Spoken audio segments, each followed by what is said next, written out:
옛말에 부모의 죽음은 북망에 묻고 자식의 죽음은 가슴에 묻는다라는 말이 있습니다.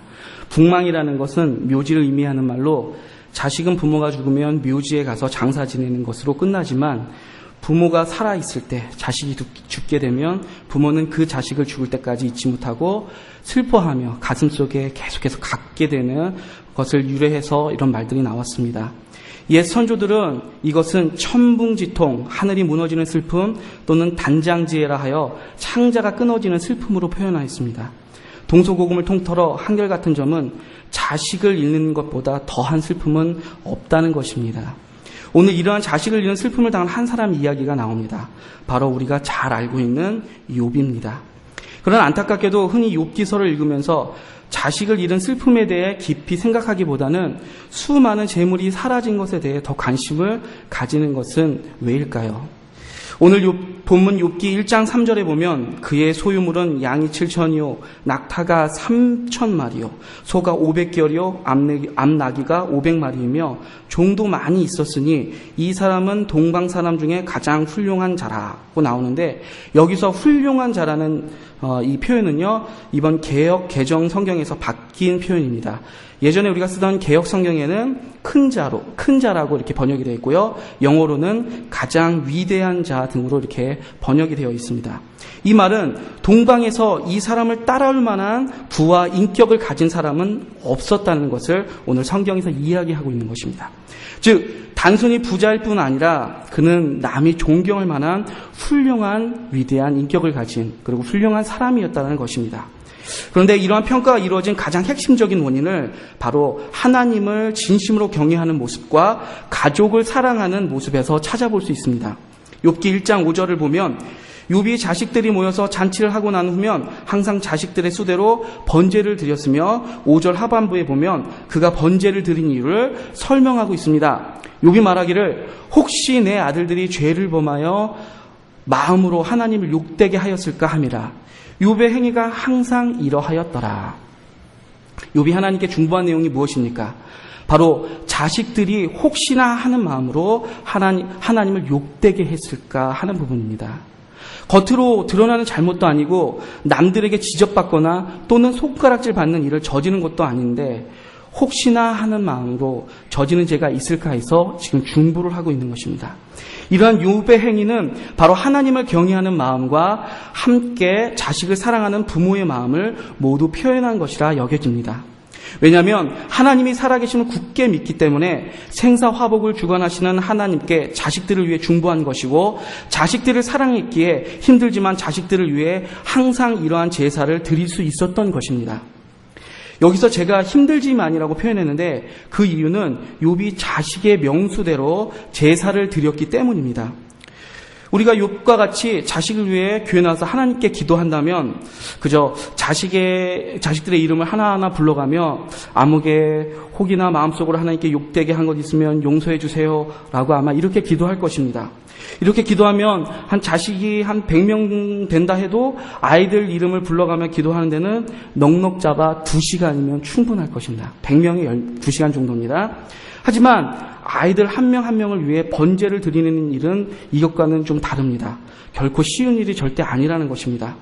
소나 양을 잡아 가죽을 벗기고 각을 떠서 불로 태워 제사를 드리는 번제는 결코 만만한 일이 아닐 것입니다.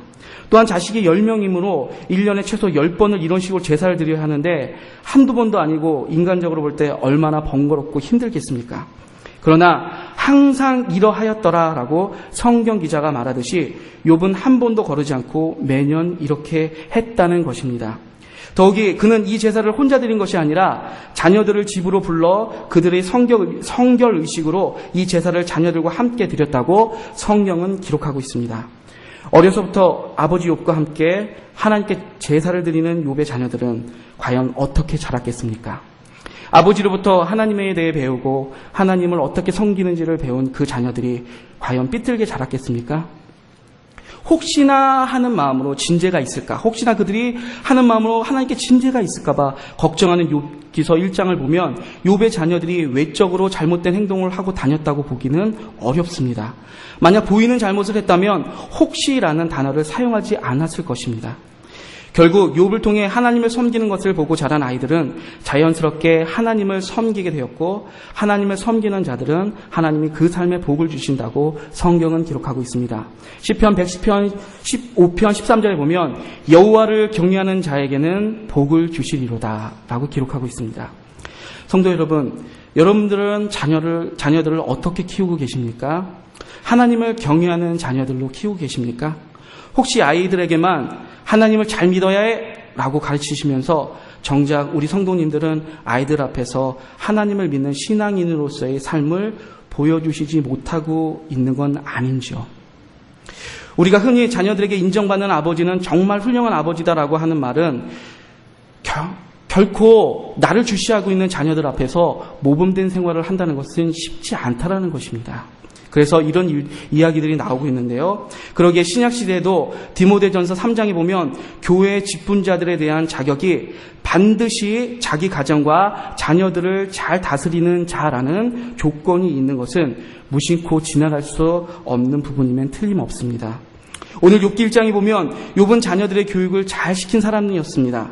그의 교육 방법은 자신이 하나님을 잘 섬기는 본을 보였고, 자녀들과 함께 예배를 드림으로써 자연스럽게 하나님을 섬기는 방법을 가르쳤던 것입니다. 주 안에서 자녀를 잘 교육하는 것이 하나님을 기쁘시게 하는 일임을 기억하시고, 오늘 욥을 통해 자녀들 앞에 믿음의 본을 보이시는 모든 성도님들 되시기를 소원합니다. 욥은 이렇게 하나님을 잘 섬기고 자녀들을 매우 사랑하는 사람이었습니다. 이러한 그의 모습이 성경에서 훌륭한 사람으로 불리게 한 원인이 되었던 것입니다. 그러나 오늘 본문 1장 18절 19절을 보면 욥은 이렇게 사랑하는 자식을 잃게 되는 큰 고통을 당하게 됩니다. 하지만 놀랍게도 이것은 하나님이 원하셨던 것이 아니었다는 것입니다. 욥기 1장 12절을 함께 읽어보겠습니다. 시작. 여호와께서 사단에게 이르시되 내가 그의 소유물을 다 내 손에 맡기노라. 다만 그의 몸에는 내 손을 대지 말지니라. 사단이 곧 여호와 앞에서 물러가니라. 여호와께서 사단에게 허락하신 것은 그의 소유물이었습니다. 그런데 사단은 그의 소유물뿐 아니라 그의 자녀들까지 다 취하여 갔던 것입니다. 그 증거가 욥기 1장 2절에서 3절에서 나오는데 또 함께 같이 읽어보겠습니다. 2절 3절입니다. 함께 읽어보겠습니다. 그에게 아들 7과 딸 3이 태어나니라. 그의 소유물은 양이 7,000마리요 낙타가 3,000마리요 소가 500결이요 암나기가 500마리며 종도 많이 있었으니 이 사람은 동방 사람 중에 가장 훌륭한 자라. 만약 자녀들이 욥의 소유물이었다면 3절에 포함되어 이렇게 이야기해야 됐을 것입니다. 그의 소유물은 아들이 7과 딸 3이며 양이 7,000마리요 낙타가 3,000마리요 이런 식으로 기록이 되었어야만 옳습니다. 또한 종은 사람인데도 불구하고 소유물에 포함되어 있는 것을 보면 자녀들은 소유물이 아님을 명백히 나타내주고 있는 것입니다. 그러므로 욥기 기자는 자녀들에 대해서는 2절에 따로 기록하여 자녀는 소유물이 아님을 분명히 하였습니다. 결론적으로 하나님이 소유물만을 허락한 부분에는 자녀들이 포함되지 않는다고 보는 것이 맞습니다. 이러한 사단의 악랄한 계략은 욥에게 인간이 겪을 수 있는 극한 고통을 안겨주게 됩니다. 그렇다면 왜 사단은 하나님이 소유물만을 허락하셨는데 소유물이 아닌 자녀들을 죽게 한 것이겠습니까? 그것은 사단의 본성을 파악해 봄으로 답을 찾아볼 수 있습니다. 자, 사단은 어떤 존재입니까? 하나님의 아들이신 예수 그리스도까지도 자기의 발 아래 무릎을 꿇리려고 했던 아주 극악한 존재가 아닙니까? 이러한 사단은 이미 구약시대에 이렇게 하나님이 인정하는 욥을 무너뜨림으로 하나님을 이기려고 했던 것입니다. 제가 처음에 언급했듯이 동서고금을 통틀어 자녀를 잃은 슬픔은 그 어떤 슬픔보다 더하다라고 표현했던 것처럼 결국 이러한 사단의 극악한 계략으로 인해 욥은 극한 고통을 당하게 되고 마는 것입니다. 이러한 그의 고통을 오늘 본문 20절에서 잘 보여주고 있습니다. 20절도 저희가 함께 읽어보겠습니다. 시작. 욥이 일어나 겉옷을 찢고 머리털을 밀고 땅에 엎드려 예배하며. 이 극한 고통에 대해 조금 더 자세히 살펴보아야 할 것입니다. 오늘 본문 욥기 1장 13절에서 23절을 보면 이 스토리가 쭉 나오는데 하루아침에 욥의 모든 것이 사단에 의해 사라지는데 마치 영상을 이렇게 흘러가듯이 순차적으로 이루어집니다. 한 종이 뛰어들어옵니다. 그리고 욥에게 급보를 전합니다. 500결의 소와 500마리의 암나귀가 스바 사람에게 약탈당하고 주인님의 종들이 죽임을 당했습니다. 보고를 하는 종이 다 말하기도 전에 또다시 한 종이 막 뛰어들어옵니다. 그리고는 또 보고를 합니다. 하나님의 불이 하늘에서 떨어져서 7,000마리나 되는 양과 그리고 주인님의 종들을 다 죽였다고 보고합니다. 나만 간신히 피해서 이렇게 보고합니다. 라고 이야기합니다. 근데 이 이야기가 또 끝나기도 전에 또다시 한 종이 뛰어들어옵니다. 그리고는 보고를 합니다. 갈대아 사람이 새 무리를 지어와서 갑자기 3,000마리나 되는 낙타들에게 달려들어 낙타들을 빼앗고 종들을 죽였다고 보고하는 것입니다. 그 보고가 정말 다 끝나기도 전에 또 한 종이 들어와서 드디어 마지막 보고를 합니다. 욥의 자녀들이 마다들의 집에서 음식을 먹는데 큰 바람이 와서 집 내에 모퉁이를 쳐서 그 집에 깔려 욥의 자녀들이 모두 죽었다는 소식입니다. 이 스토리 이후에 나온 부분이 바로 욥기 1장 20절입니다. 여기서 자세히 보셔야 할 부분은 욥이 세 번의 보고를 받을 때는 자리에 앉아 있었는데 마지막 네 번째 자녀들이 죽었다는 보고를 받았을 때는 그가 자리에서 일어나 겉옷을 찢고 머리털을 밀고 땅에 엎드려 예배했다고 하는 점입니다. 재산이 전부 사라지는 것을 보고받았을 때도 욥은 그 자리에 앉아 있었습니다. 충격이야 컸겠지만 절망까지는 아니었습니다. 하지만 사랑하는 자녀들, 눈에 넣어도 안 아플 그 자녀들이 다 죽었다는 소식은 그에게 절망 이상의 무엇이었겠습니까? 그건 정말 말을 하지 않아도 우리가 알 수 있는 것들입니다. 자녀들이 죽었다는 소식에 그는 더 이상 자리에 앉아있을 수가 없었습니다. 그리고 그 고통을 견딜 수가 없어 옷을 찢고 머리털을 밀고 그 자리에 엎드려졌던 것입니다. 그런데 자식을 잃었을 때의 이러한 슬픔의 표현으로 옷을 찢었다는 내용이 욥기에만 나오는 것이 아니라 성경의 다른 부분에도 있었습니다. 창세기 37장 34절에 보면 요셉을 잃은 야곱이 옷을 찢고 슬퍼하는 장면이 나옵니다. 사무엘하 13장 31절을 보면 압살롬이 자기 여동생 다말을 강간한 암놈에게 원수를 갚기 위해 자신의 양털을 깎는 날 암놈을 죽입니다. 이때 다윗에게 전해진 첫 소식이 압살롬이 다윗의 모든 아들을 죽였다는 오보였습니다. 이 소식을 들은 다윗이 진짜 자기 아들들이 다 죽은 줄 알고 그 자리에서 일어나서 옷을 찢고 땅에 엎드려지며 극한 슬픔을 표현하게 됩니다. 결국 욥기 1장이나 창세기 37장, 사무엘하 13장에서 옷을 찢는다는 표현의 공통점은 자식을 잃은 극한 고통이었다는 것을 알 수 있습니다.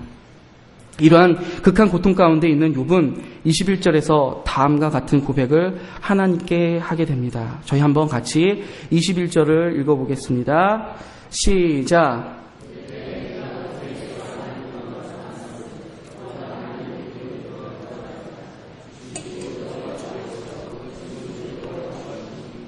여호와의 이름이 찬송을 받으실지니라 하고, 우리는 이 구절에서 욥의 고백을 잘 살펴보아야 합니다.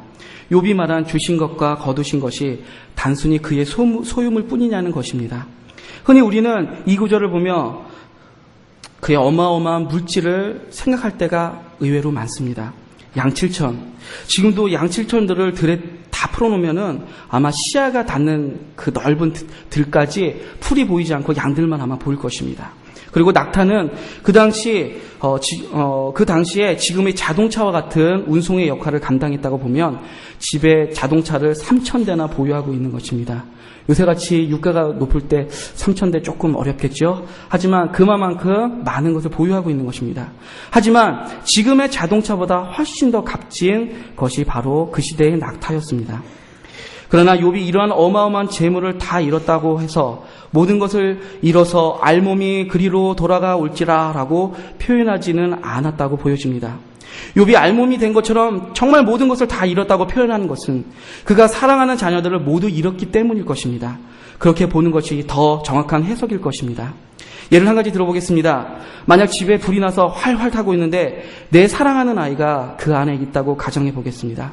여러분은 내 재산이 타고 있는 것이 고통스럽겠습니까? 아니면 아이가 불에 타서 죽게 되는 것이 내 마음속에 더 고통으로 다가오겠습니까? 이것은 말을 하나마나 아이가 죽는 것이 더 안타깝고 견디기 힘들 만큼 고통스러울 것입니다. 타들어가는 집을 바라볼수록 그 마음은 어떻겠습니까? 상상 이상의 극한 고통과 오열이 터져 나올 것입니다. 만약 누군가의 제지만 당하지 않는다면 자기야 어떻게 되든 말든 그 타오르는 불 속으로 뛰어들어가 아이를 구하려고 할 것입니다. 이것이 바로 부모의 마음입니다. 그만큼 자식은 재산과는 비교될 수 없을 만큼 더 소중한 존재인 것입니다. 그러다가 소방관에 의해 아이가 극적으로 구출되었다고 가정해 보겠습니다. 여러분은 어떤 마음이 들겠습니까? 집은 다 타고 있지만 소방관의 품에 안겨 나오는 아이를 보는 순간 아이를 살려주셔서 감사하다고 하나님께 기도하시지 않겠습니까? 왜 그렇습니까? 비록 집은 다 타서 모든 재산은 사라졌지만 내 사랑하는 자녀는 살아서 내 품에 돌아왔기 때문입니다. 재물은 없다가도 다시 생길 수 있지만 하나님이 주신 자녀는 이 세상에 단 하나밖에 없는, 말로 다 표현할 수 없는 너무나 소중하고 특별한 존재이기 때문입니다. 그러므로 욥이 모든 것을 잃었다고 고백하며 고통스러워하는 부분은 그의 재산 손실 때문이라기보다는 자식을 잃은 고통에 그 비중을 더 두어야 할 것입니다.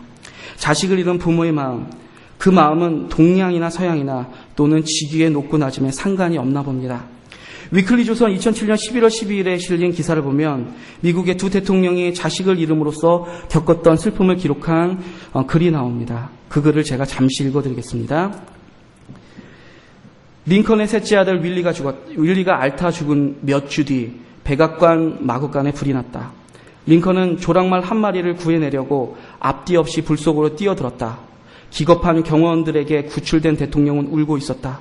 그 조랑말은 죽은 윌리가 아끼던 놈이었다.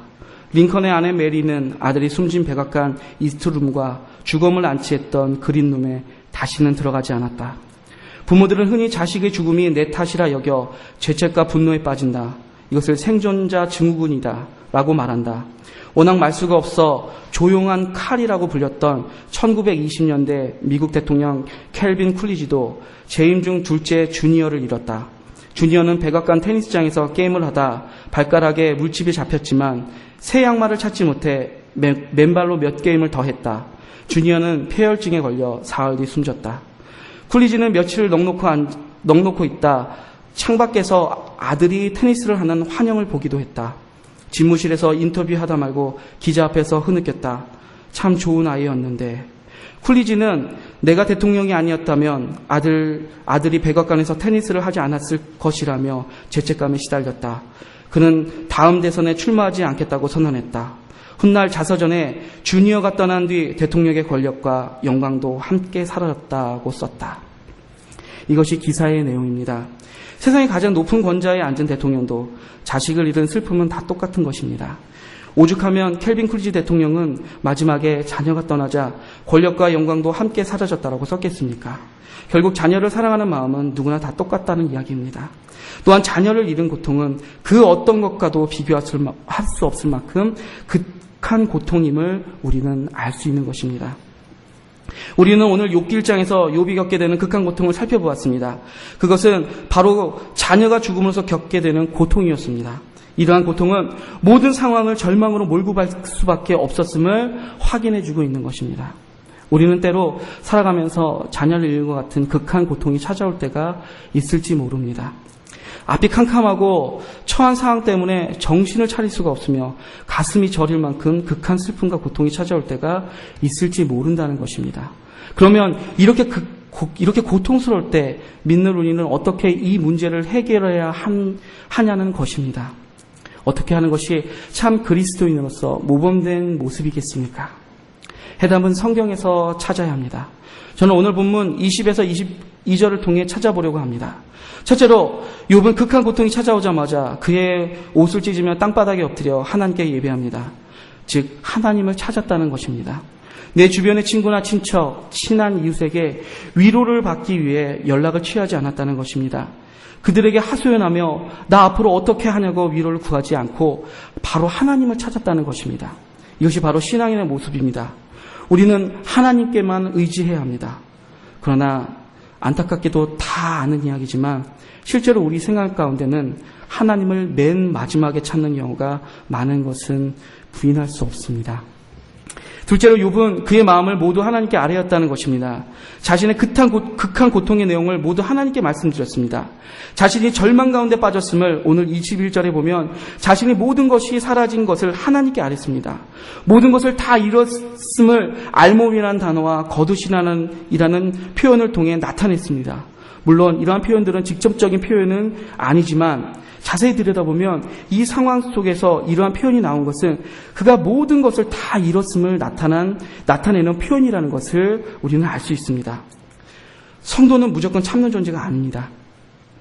극한 슬픔이 찾아와 가슴이 터질 것 같이 힘든데 자신은 기독교인이라고 참아야 한다며 마치 아무 일도 없는 것처럼 행동하는 것은 정말 어쩌면 위선일 것입니다. 기독교인도 사람입니다. 아프면 아프다고 울고 싶으면 엉엉 울어야 하는 것이 바로 사람입니다. 단 고통을 토해낼 대상이 사람이 아닌 하나님이어야 한다는 점이 세상 사람과 다를 뿐입니다. 그러므로 성도는 하나님께 극한 고통의 아픔을 이야기할 수 있습니다. 성전은 열려있고 우리는 기도할 수 있는 것입니다. 셋째로 하나님은 원망의 대상이 아닙니다. 흔히 무슨 일 발생하면 하나님을 원망하는 경우가 많습니다. 나는 교회도 잘 나오고 봉사도 잘했는데 왜 나에게 이런 시험이 오는가? 하나님이 계시긴 한 건가? 계시다면 이거 너무한 거 아닌가? 하며 하나님을 원망하며 시험에 빠지시는 경우가 있다는 것입니다. 근데 때로는 신앙이 좋다고 여겨지는 분들도 이런 마음을 가질 때가 있다는 것이 사실입니다.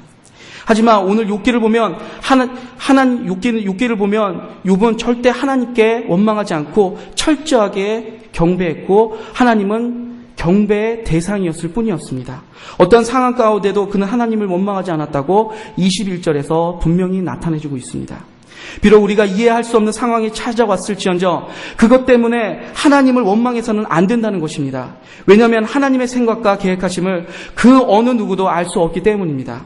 간단한 예로 온 세상을 위하여 독생자 예수를 인간의 몸으로 세상에 보내시고 그것도 모자라서 극한 십자가의 고통 가운데 죽도록 허락하신 하나님을 여러분은 이해하실 수 있습니까? 저는 없습니다. 앞에서 누누이 자식이 죽는 것이 가장 큰 고통이고 참기 힘든 극한 고통의 예로 이야기했는데 자식이 그냥 죽는 것도 아니고 고통 가운데 죽도록 내버려 두는 것이 정녕 부모가 할 일이냐는 것입니다. 제가 오늘 자식까지 내어주는 하나님의 사랑에 대해서까지 사실 설교를 다루려고 했지만 설교 시간이 너무 오버될 것 같아서 다루지 않았지만 독생자 예수를 주신 하나님의 사랑을 우리는 다시 한번 생각해 봐야 한다는 것입니다. 고린도전서 1장 15절을 보면 하나님의 어리석음이 사람보다 지혜롭고 하나님의 약하심이 사람보다 강하니다라고 기록하고 있습니다. 그렇습니다. 우리는 아무리 지혜로워도 하나님의 계획하심과 섭리를 다 알 수 없습니다. 그러므로 우리는 항상 겸손할 수밖에 없습니다. 내가 비록 이해할 수 없는 상황이 닥친다 해도 우리는 하나님을 원망해서는 안 됩니다. 그분은 다만 경배를 받으실 만한 분인 것입니다. 말씀을 맺겠습니다. 사실 저는 마음에 큰 부담을 가지고 이 설교를 하고 있습니다. 왜냐하면 만약 제 하나밖에 없는 딸을 하나님께서 데려가신다면 전 제가 설교한 것처럼 행동할 수 있을지 자신할 수 없기 때문입니다. 이것이 성도님들 앞에서 제가 할 수 있는 솔직한 고백입니다. 단지 하나님 나에게 이런 극한 고통이 찾아오지 않았으면 좋겠습니다 라고 기도하는 것이 제가 할 수 있는 최선일 것입니다. 그러나 설교자가 하나님의 말씀을 지킬 수 있을지 자신할 수 없다고 해서 하나님의 주시는 말씀을 전하지 않을 수 없습니다. 이것이 설교자의 고통 중에 하나입니다. 비록 나는 지킬 수 있을지 없을지 자신은 없지만 그래서 이 말씀을 전하고 싶지는 않지만 하나님이 전하라고 하시면 전해야 하는 것입니다. 그럴 때 설교자의 마음이 얼마나 찔리겠습니까? 얼마나 고통스럽겠습니까? 저는 이러한 찔림을 받으면서 이 자리에 서 있습니다. 하나님의 은혜로 제가 설교한 대로 살아갈 수 있도록 도와주십시오. 더 성화된 모습이 그런 모습으로 제가 되어갈 수 있게끔 도와주십시오. 그리고 그렇게 기도하고 저 오늘 이 자리에 섰습니다. 사랑하는 성도 여러분, 비록 설교자는 볼품없고 연약한 존재일지언정 분명 강단에서 전하는 말씀은 하나님의 말씀을 대언함을 기억하시고 극한 고통이 찾아왔을 때 제일 먼저 하나님을 찾으시고 그분께 모든 것을 아뢰시고 절대 하나님을 원망하지 마십시오. 이것이 바로 저와 우리 모든 성도님들이 극한 고통을 당했을 때 이겨낼 수 있는 방법입니다. 저희 함께 같이 통성으로 기도하겠습니다. 우리 안에